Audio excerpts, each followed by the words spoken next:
Hi student, आप सभी कैसे होंगे? उम्मीद है कि बहुत आप अच्छे होंगे, है ना? मेरे प्यारे दोस्तों और मेरे प्यारे स्टूडेंट, आप सबके लिए यह वीडियो बहुत ही महत्वपूर्ण है। अगर आप हमारे चैनल पर नए हैं तो चैनल को सब्सक्राइब करिए और बेल आइकन को दबाइएगा। अगर वीडियो पसंद आए तो लाइक करिएगा। यह वीडियो इसलिए महत्वपूर्ण है क्योंकि आपके लिए मैथ का पूरा सिलेबस लेकर आ गया हूँ। इस वीडियो में आपको संपूर्ण जानकारी दिया जाएगा। कब जब आप इस वीडियो को अंत तक देखिएगा तब आपको पूरा सब्जेक्ट मालूम चल जाएगा किस तरह से हमको मैथ की तैयारी करना है बिहार बोर्ड एग्जाम की। बिहार बोर्ड एग्जाम में 2026 की एग्जाम आप देने वाले हैं तो समझ जाइए कि आपको मैथ में आपका नंबर कोई भी नहीं रोक सकता। मात्र आप एक माह के अंदर रिवीजन कर सकते हैं और यह कौन कौन टॉपिक है वह मैं आज आपको बताने वाला हूँ। एक और वीडियो बनाए थे जिस वीडियो में आपने बहुत ही अच्छा परफॉर्मेंस किया और इस वीडियो में भी आपको अच्छे से बताया जाएगा और ध्यान से समझने का आप लोग क्या करिएगा, प्रयास करिएगा। उम्मीद है कि आप ध्यान समझेंगे और अच्छे से समझने का प्रयास करिएगा, है ना? काहे कि आप लोग को एग्जाम देना है तो आप लोग को अच्छे से तैयारी भी हो चुका होगा। तो क्यों ना मैं आप लोग को वह राज बता देता हूँ, वह रास्ता बता देता हूँ, ताकि आप उस रास्ते पर चलकर क्या कर सकते हैं, अच्छा नंबर ला सकते हैं मैथ के सब्जेक्ट में, है ना? तो बिना देर के इस वीडियो का स्टार्ट करते हैं और आपको हम समझाने का प्रयास करते हैं। ठीक है? तैयार है आप लोग? रेडी? बोलिए रेडी है सर। चलिए यहाँ पर शुरू करते हैं हम लोग मैथ। क्या बाबू? मैथ। अब देखो मैथ में देखो आखिर मैथ में कौन कौन सब मतलब कौन कौन सा ऐसा चैप्टर है जिसे हम लोग को अधिकतर क्वेश्चन देखने को मिलेगा। तो मैं आप लोग को बता दूंगा स्टूडेंट लोग कि आपको अगर एग्जाम में क्वेश्चन देखना है तो घबराना बिल्कुल नहीं है। एग्जाम सेंटर में जाइए, बेफिक्र होकर जाइए, बिंदास होकर जाइए। आपको अगर ना भी मालूम है, बिंदास जाइए। ना आएगा नहीं लिखेंगे, अगर आएगा तो फाड़ कर रख देंगे, है ना? तो देखिए मेन दिक्कत है कि आप लोग एग्जाम में जाने से पहले घबरा जाते हैं। जो आपको मालूम रहता है, जो आप रिवीजन कर रहते हैं, वो भी आप क्या करते हैं, भुला जाते हैं, सब हक हो जाते हैं, है ना? तो देखिए ऐसा बिल्कुल नहीं करना है, आपको डरना नहीं है। अगर जो मैथ से डर गया वो नंबर लाने से पीछे हट गया। तो अगर मैथ से नहीं डरो, निडर की तरह रहो और निडर की तरह मैथ के एग्जाम देकर आओ। ऐसे स्टूडेंट, कितने स्टूडेंट ऐसे उसमें मैथ से डर जाते हैं, तो डरना नहीं है बल्कि उसको सामना करना है। तो सामना करने का राज मैं आप लोग को बताने वाला हूँ कि आखिर कौन कौन से टॉपिक में से बहुत ही महत्वपूर्ण क्वेश्चन आएंगे, है ना? तो देखिए मैं आपको एक पिछला वीडियो में बता दिए हैं कि बहुत पिछले वीडियो में एक और बता दिए हैं आप लोग के, उसमें से आपको टॉपिक बता दिया गया है कि इस टॉपिक में से क्या है, पार्ट 2 चल रहा है कि इस टॉपिक में से आपका चांसेस है कि आ जाएगा। तो सबसे पहले मैथ में ऑब्जेक्टिव कोई दिक्कत नहीं रहता है। मेन दिक्कत है कि आपको साइंस में ऑब्जेक्टिव याद करना रहता है, लेकिन मैथ में आपको ऑब्जेक्टिव याद करने की जरूरत नहीं है। आप बोलेगा सर क्यों याद करने की जरूरत नहीं है? तो इसलिए याद करने की जरूरत आपको ऑब्जेक्टिव मैथ में नहीं है क्योंकि आप जितना भी मैथ रिवीजन किए हैं, मैथ जितना भी रिवीजन किए हैं और जितना भी मैथ आपने बनाए हैं, सब आपके सूत्र से बने हैं, सूत्र से बने हैं। तो वह सूत्र के माध्यम से आपका ऑब्जेक्टिव बनता है, सब्जेक्टिव से निकल कर ही ऑब्जेक्टिव बनता है। बड़ा आदमी कब बनता है? जब छोटा से बड़ा बनता है। कब? जब अब देखो अब उसका जो परिवार बढ़ेगा तो कब बढ़ेगा? जब वो बड़ा आदमी बन गया तो उसका जो जो मेन पॉइंट है उसी को ना बाहर निकाला जाएगा। तो वही क्या है, सूत्र आपका है। तो सूत्र के माध्यम से आप क्या कर सकते हैं, मैथ बना सकते हैं। उसके माध्यम से आप ऑब्जेक्टिव तैयार कर सकते हैं, ऑब्जेक्टिव तैयार कर सकते हैं। आप जैसे बोल दिया कि द्विघात सूत्र क्या है, अब बोल देगा बाबू की द्विघात सूत्र निम्न में द्विघात सूत्र बताइए। क्या? द्विघात द्विघात सूत्र क्या बाबू? द्विघात सूत्र, द्विघात सूत्र। अब निम्न में द्विघात सूत्र आपको ऑप्शन दे देगा, आपको क्या दे देगा, ऑप्शन दे देगा। तो आप द्विघात सूत्र का आपको मालूम रहेगा तब ना, तब आपको द्विघात सूत्र दे देगा तो क्या हो जाएगा, आपको x बराबर क्या दे देगा, माइनस माइनस ए बी यदि minus b plus minus root over b square minus 4ac, 4ac, ठीक है, बटा 2a। ये हमारा क्या है, द्विघात सूत्र है। ये हमारा क्या है, द्विघात सूत्र है। ये हमारा क्या है, द्विघात सूत्र है ना? तो ये हमारा क्या है, द्विघात सूत्र है। अगर इसी अब देख इसी के इस पर अगर टॉपिक दिया जाए, जैसे मान लिया जाए टॉपिक इस पर दे दिया जाए आपको 2x स्क्वायर, यहाँ पर दे दिया जाए 2x स्क्वायर माइनस दे दिया जाए 4x प्लस 2, तो क्या आप नहीं बना सकते हैं, हल नहीं कर सकते हैं? कहेगा कि 2x² माइनस 4x प्लस 2 बराबर 0 को द्विघात सूत्र से हल करिए, तो क्या आप हल नहीं कर दीजिएगा? बिल्कुल हल कर दीजिएगा। कब बना? जब आपको क्या आपको सूत्र मालूम था। अब इस सूत्र के माध्यम से आपको ऑब्जेक्टिव भी आ सकता है, सब्जेक्टिव भी आ सकता है। तो आपको घबराना बिल्कुल नहीं है, बेफिक्र होकर जाना है, बिंदास होकर जाना है और एग्जाम देकर चलाना है। मैथ में आपको आपको हार्ड लगेगा तो क्या लगेगा? कितने स्टूडेंट को एक हार्ड लगता है हाइडिटेंस, और एक हार्ड लगता है त्रिकोणमिति, और एक कंट्रैक्शन। कंट्रैक्शन हार्ड लगता है ग्राफ। एक 3-4 टॉपिक है जो स्टूडेंट को माइंड को डिस्टर्ब कर देता है, उन लोग को जल्दबाजी में समझ में नहीं आता है। तो हम आप लोग को बता देते हैं बहुत ही महत्वपूर्ण टॉपिक। पहला ले लिया जाए तो पहला हम लोग का जो संख्या पद्धति है उसमें से आपको क्वेश्चन आ जाएगा। रूट तीन कैसी संख्या है? आप लोग को मालूम है रूट तीन कैसी संख्या है? क्या संख्या है कमेंट में जरूर बताइएगा, है ना। रूट 3 कैसी संख्या है? आप लोग कमेंट में जरूर बताइएगा। अब अगर आपको बोल दिया जाए कि 2 + √4 कैसी संख्या है, तो कमेंट में आप जरूर बताइएगा। कहा है कि आप संख्या पद्धति में पढ़ लिए हैं परिमेय और अपरिमेय संख्या, तो आपको विस्तार से बताया गया होगा कि यह संख्या कौची है ना। तो इसके बारे में आपको मालूम होगा तो कमेंट में जरूर बताइएगा, ठीक है। अब यहाँ पर और देखा जाए, हम लोग देखें कि अगर हम यहाँ पर लिया जाए बाबू, यहाँ पर अगर हम ले लिया जाए जैसे संख्या पद्धति, आप लोग बहुपद पढ़ लिए, तो बहुपद में से भी क्वेश्चन आ जाएगा। द्विघात बहुपद, कई बाबू, द्विघात बहुपद, द्विघात बहुपद, द्विघात बहुपद के कितने शून्य? तो देखो इसको ऑब्जेक्टिव में किस तरह से हम लोग बोलेंगे, द्विघात बहुपद के कितने शून्य होते हैं, तब कितना मारिएगा? ऑप्शन नंबर दे दिया जाएगा। द्विघात बहुपद के कितने शून्य, ये वाला मिटा देते हैं ना, ये मिटा देते हैं तो इसमें दिक्कत हो जाएगा। तो यहाँ पर आपको समझाने में दिक्कत हो रहा है ना। अब यहाँ पर अगर हम ऑप्शन दे देते हैं, क्वेश्चन दे देते हैं यहाँ पर, ठीक है, यहाँ पर हम लिख देते हैं।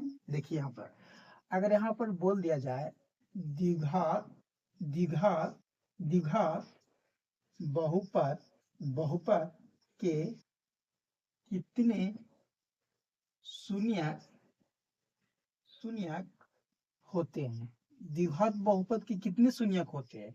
तो option number A 1, option number B 0, option number C 2, option number D 3। तो आप इसमें से कौन सा ऑप्शन चूज करेंगे, कौन सा ऑप्शन पसंद करेंगे? और यहाँ पर आपको दे दिया या क्वेश्चन भी आपको यहाँ पर ऑप्शन भी दे दिया गया। तो देखिए बाबू, यहाँ पर पकड़ने का नियम है द्विव, द्विव बोल रहा है मतलब दो। तो हमारा द्विघात बहुपद के कितने शून्यक हो जाएंगे? दो हो जाएंगे। हमारे द्विघात बहुपद के शून्य कितने हो जाएंगे? 2 हो जाएंगे। कौन कौन? अल्फा बीटा, अल्फा और अल्फा एवं बीटा, अल्फा एवं बीटा हमारा क्या हो गया? 2 शून्यक हो गए द्विघात बहुपद। इस तरह से आपका ऑब्जेक्टिव क्लियर हो जाएगा और प्लस में आपका सब्जेक्टिव क्लियर हो जाएगा। अगर यहीं पर दे दिया जाए कि द्विघात बहुपद के 2 शून्यक, द्विघात बहुपद कितने शून्यक? 2 शून्यक क्या है? अल्फा और बीटा है, जिसमें अल्फा बराबर 2 और बीटा बराबर 3 है। तो इसका गुणनफल और योगफल निकाल लें, तो क्या इसका ऑब्जेक्टिव भी निकल जाएगा और सब्जेक्टिव भी निकल जाएगा। आसान तरीका है, आसान तरीका है ना। इसके माध्यम से आप क्या कर सकते हैं? हल कर सकते हैं। तो ये हमारा क्या संख्या पद्धति और बहुपद। अब अगर त्रिघात बहुपद दे दे तो त्रिघात बहुपद के कितने शून्य? 3 शून्य।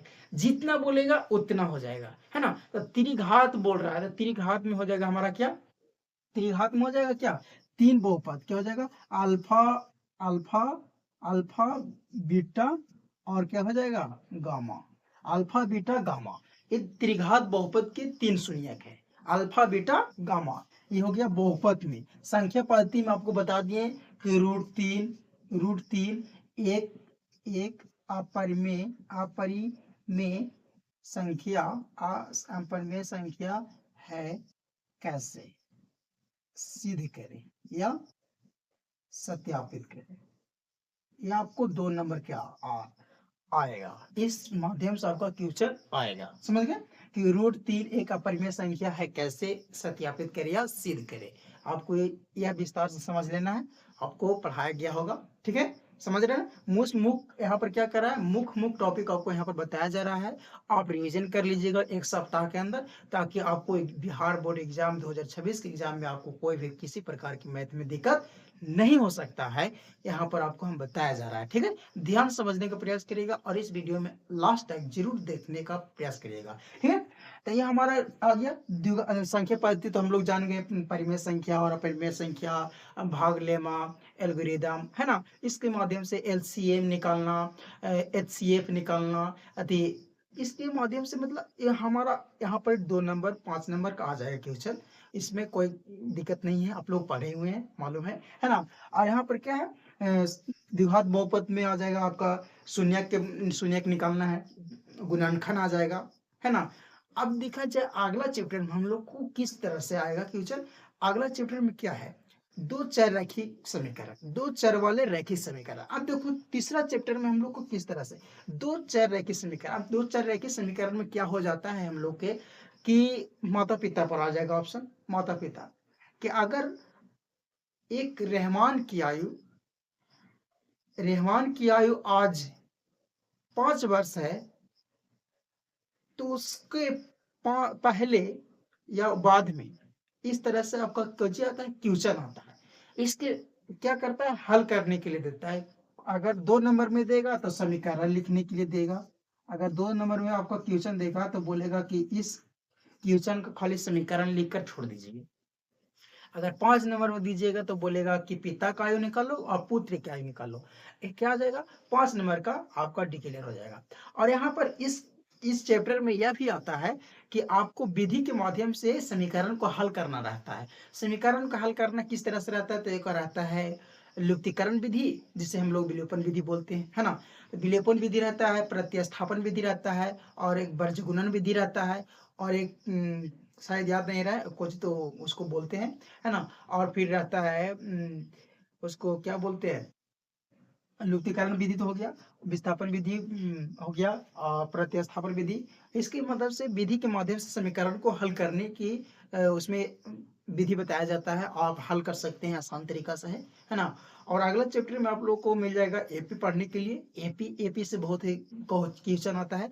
अब क्वेश्चन आता है उसमें, तो उसमें घबराना नहीं है। एपी बराबर आपको तो मालूम सूत्र है ही होगा, है ना। आपको एपी बराबर सूत्र मालूम है कि नहीं, मालूम होगा। देखिए सूत्र अगर बोल दिया जाए टी एन बराबर तो a plus n minus 1 into d, ये हमारा क्या है, सूत्र है, एनवा पद, है ना। इसमें बोलते हैं प्रथम पद, प्रथम पद को हम लोग बोलते हैं क्या बाबू, ये बोलते हैं। और सार्वंतर को क्या बोलते हैं, सार्वंतर को हम लोग डी बोलते हैं। और एनवा पद को हम लोग बोलते हैं, एनवा पद को एन बोलते हैं। और हम लोग क्या बोलते हैं, पदों की संख्या, पदों की संख्या, पदों की संख्या, पदों की संख्या कौन है, एन है। पदों की संख्या क्या है, एन है। अब इसको बोलते हैं क्या, जो हमको लाना है ना, इसी को बोलते हैं हमारा सूत्र। इस पर एपी के पदों की संख्या निकालने के लिए बोल दिया, तो हम लोग को इसी के माध्यम से निकालने के लिए बोलते हैं टीएन, है ना। यहाँ पर तीनों पदों की संख्या टीएन, है ना।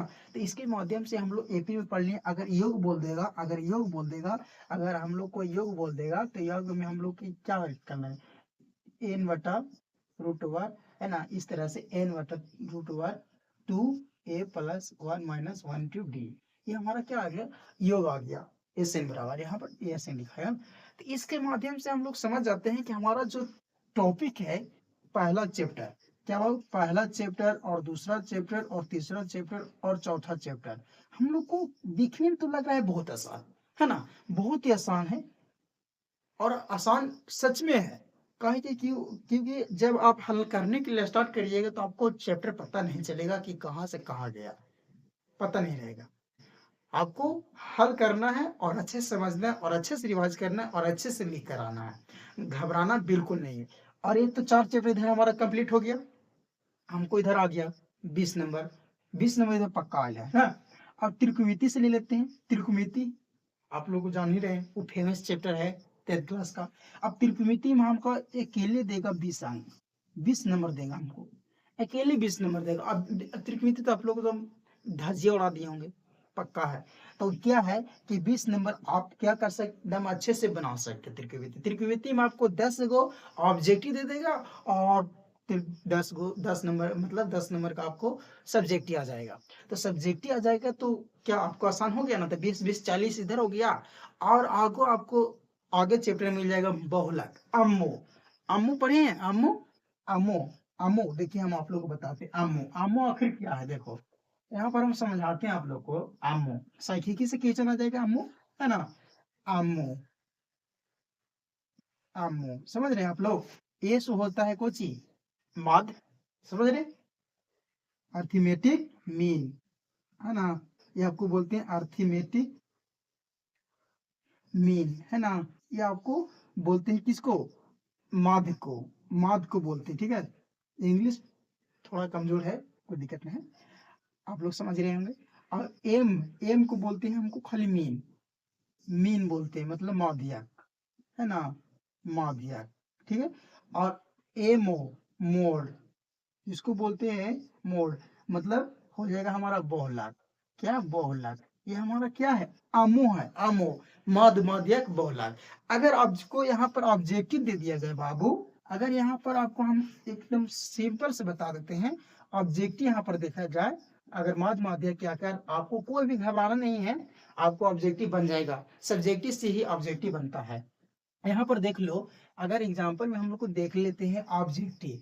सबसे पहले अगर माध्य निकालने के लिए बोलता है तो माध्य बराबर सूत्र क्या होता है, बताओ। माध्य बराबर सूत्र क्या होता है, कुल संख्याओं का योग, कुल संख्याओं, कुल संख्याओं, कुल संख्याओं का योग बटा कुल संख्या। देखो बाबू, कुल संख्याओं का योग बटा कुल संख्या कहता है, कुल संख्याओं के योग बटा कुल संख्या। तो सबसे पहले मैं संख्या ले रहा था, ठीक। अब यहाँ पर 1 से लेके 2, 3, 4, 5, 6, अब हम 6 तक ले लिए जीरो से, ठीक है। अब जीरो से हम ले लिए तो कहता है कि आप माध्य निकालने के लिए बोलेगा, निम्न में से माध्य निकाले, ठीक है। तो माध्य बराबर हम सूत्र लिख देते हैं यहाँ पर, ठीक है। माध्य बराबर सूत्र लिख दिए, क्या बाबू, माध्य बराबर सूत्र लेते हैं। माध्य बराबर, माध्य क्या कहता है कि कुल संख्याओं के योग बटा कुल संख्या। ये आपको एक नंबर बता रहे हैं, कुल संख्याओं के योग बटा कुल संख्या। था कुल संख्याओं का योग बोल रहे हैं ना, तो योग बोलता है एक, तो जीरो, हमको जितना भी संख्या दिया है सबको जीरो का मतलब जोड़ देना, आपस में क्या करना, जोड़ देना है। तो 0+1, 1+2, +3, +4, +5, +6, अब आपस में जोड़ दीजिए। अब इसको संख्या को क्या करिए, गिनिए, आखिर कितने संख्या है। आपको कुल संख्याओं के योग के बटा कुल संख्या लिखना है, मतलब क्या कितना संख्या है। तो 1, 2, 3, 4, 5, 6, 7, अब 7 दे दिए, ठीक। अब इसको आपस में क्या कर दिए, जोड़ दीजिए। तो 6, 5, 11, 11, 4, 15, 15, 3, 18, 18, 2, 20, 20 और 1, 21, 21 बटा हमारा कितना देगा, 7 आ जाएगा। तो कट जाएगा तो कितने बचेगा, 3 आएगा। तो हमारा जो ऑप्शन में दिया रहेगा, एक, ऑप्शन नंबर बी बराबर 2, ऑप्शन नंबर सी में दे देगा 3, ऑप्शन नंबर डी में दे देगा 4। तो मारिए आपका कौन सा आंसर आया, तो 3 आया। तो हम 3 मारेंगे, ये हमारा क्या आ गया, माध्य निकालने का बहुत ही सिंपल तरीका, बहुत ही आसान तरीका यह है ना। माध्य आपके इसके माध्यम से आप ऑब्जेक्टिव बना सकते हैं। अगर सब्जेक्टिव में देगा तो आपको पता ही है कि माध्य बराबर सूत्र होता है सिग्मा एक्स बटा सिग्मा एक्स है ना। देखो माध्य बराबर सूत्र क्या होता है, अगर 5 नंबर में दे दिया जाए तो क्या बनाइएगा आप लोग, सिग्मा एक्स एफ बटा सिग्मा एफ, है ना। यही आपको क्या है, सूत्र है जो 5 नंबर में आपका क्वेश्चन आ जाएगा बनाने के लिए, ठीक।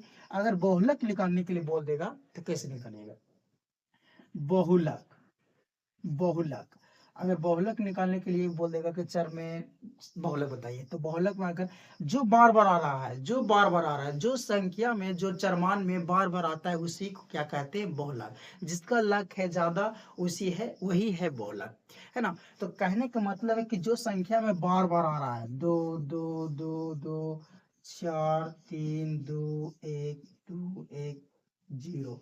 तो देखो दो दो दो दो दो दो, मतलब दो बार बार आ रहा है, तो बार बार आ रहा है तो क्या हो जाएगा, हमारा यही आंसर हो जाएगा। जिसका बहुत है लक वही है बहुलक। तो समझो कि जिसका है लक वही है बहुलक, जो बार-बार आ रहा है संख्या में वही है बहुलक। बिना देखे आँख मूंद कर आप क्या कर सकते हैं, आंसर को टिक लगा सकते हैं और आंसर अच्छे से क्या कर सकते हैं, टिक लगा सकते हैं और बना सकते हैं, रंग सकते हैं, भर सकते हैं। कोई दिक्कत नहीं होने वाला है, ठीक है?